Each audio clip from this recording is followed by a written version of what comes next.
Welcome to Detachment Diaries. This channel is about situationships, emotional patterns, and personal growth.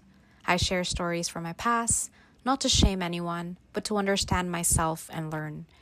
If you relate to patterns of attachment, ambiguity, or emotional cycles, you're in the right place.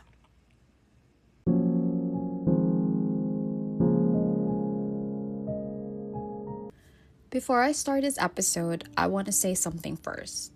I'm not claiming to be a dating expert. I don't have the perfect formula for relationships, and I definitely made a lot of mistakes in my dating life. But I have experienced a lot, especially when it comes to casual dating, situationships, mixed signals, and trying to make connections work when they probably shouldn't have. So the advice I'm sharing in this video isn't coming from a place of authority. It's coming from the perspective of someone who has already been through it. Think of it like advice from a friend who wants the best for you. And honestly, I also believe that experience is still the best teacher. Even if someone had told me these things earlier, I'm not sure I would have listened. I was stubborn too. My friends gave me advice that I didn't follow. Not because their advice was wrong, but because my heart wasn't ready to accept it yet. Sometimes we have to go through things ourselves before the lesson really sinks in. So I'm not saying everyone should follow this advice, but if someone out there is open to hearing it, maybe it can at least give you a different perspective. These are the things I wish someone had told me when I was navigating my dating life. The first advice, trust your gut. I know this sounds cliche, people say this all the time, but the reason it gets repeated so often is because it's usually true. There were so many situations in my past where something didn't feel quite right. Maybe the guy was inconsistent. Maybe the communication felt confusing. Maybe I was constantly trying to interpret his behavior instead of simply enjoying the relationship. And instead of listening to that internal signal telling me something was off, I pushed through it. I told myself I was overthinking. I gave the benefit of the doubt. I tried to be patient. And in the end, a lot of those situations played out exactly how my gut predicted they would. Looking back, my intuition was usually right much earlier than I was willing to admit. I think our instincts pick up on patterns that our rational mind tries to explain away. When something feels confusing, unstable, or emotionally draining early on, that's often a signal, not something to ignore. Okay, second advice, if someone likes you, you won't be confused. This is something I had to learn the hard way. When someone truly likes you, they make it clear through their actions. You don't have to constantly analyze their messages.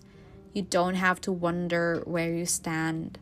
You don't have to decode every text like it's a puzzle. I used to spend so much time over-analyzing. What did he mean by this? Why did he reply like that? Why did he disappear for a few days and then come back? But clarity in dating is actually very simple. If someone is genuinely interested, they will show consistent effort. They will check in. They will make time. They will want to see you. I've realized that a lot of confusion in dating comes from trying to interpret inconsistent behavior as hidden interest. But most of the time, inconsistent behavior simply means inconsistent interest. And when you accept that reality, it saves you a lot of emotional energy. Third advice, don't ignore patterns like disappearing and coming back. One pattern I've seen a lot in modern dating is the disappearing act. Someone stops replying, they ghost, and then weeks or months later, they come back like nothing happened.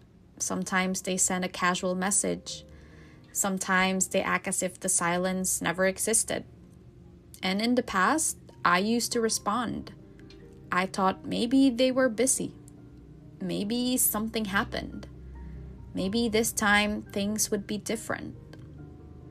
But what I eventually realized is that when someone disappears without explanation, they're usually leaving the door slightly open. Not because they value the connection deeply, but because they want the option to come back if it's convenient. And if you welcome them back without boundaries, the pattern often repeats. They disappear again, the cycle continues. One important thing I learned is that silence is also an answer. When someone stops showing up consistently, that tells you something. And sometimes the healthiest response is simply to accept the silence and move forward. Fourth advice: don't chase people who aren't prioritizing you. This was a big one for me. I used to be very understanding when someone said they were busy. And of course, people do get busy. Everyone has work, responsibilities, and their own lives. But there's a difference between someone occasionally being busy and someone consistently making you feel like an afterthought. When someone genuinely likes you, they usually communicate it. They tell you if they'll be busy. They still find ways to stay connected. But when someone repeatedly disappears for days and only comes back with a quick, "Sorry, I was busy," that's usually a sign of where you stand in their priorities. And this is where self-respect becomes important. Not in an aggressive way, but in a calm way. You don't have to force yourself into someone's life. You don't have to compete for their attention. Sometimes the most powerful thing you can do is simply recognize that the situation isn't serving you anymore and walk away. And finally, the advice that might sound a little unconventional. If you're not ready to leave someone yet, sometimes you just have to go back until you're truly done. I know that sounds counterproductive. Most people would say the opposite. They would say, leave immediately, cut contact, move on. And while that advice is logical, the truth is that emotions don't always follow logic. If someone's heart is still attached, forcing them to leave before they're ready usually doesn't work. They'll still wonder.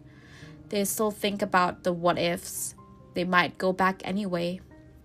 So sometimes the most compassionate thing you can do for a friend or even yourself is to allow that process to play out. I went back to someone again and again for almost 3 years. Looking back, I know I probably should have left earlier, but at the same time, those repeated experiences eventually led me to a very clear realization. One day, I simply felt done. Not angry, not dramatic, just done. Because deep down, I knew I had tried everything I was willing to try. And that gave me something important: closure. There were no more what ifs, no more wondering if things could have worked. And sometimes that clarity is what finally allows you to move forward peacefully. So if there's one thing I would say to anyone navigating dating right now, it's this: pay attention to how someone's actions make you feel. Trust your instincts, protect your self-respect, but also be compassionate with yourself if it takes time to fully let go. Growth doesn't always happen in a straight line. Sometimes we repeat the same lesson until we're finally ready to learn it. And when that moment comes, you'll know. Because the person who once felt impossible to walk away from will suddenly feel like someone you've outgrown. And that's when you realize you're finally ready for something healthier. Not because someone told you to move on, but because you genuinely want to.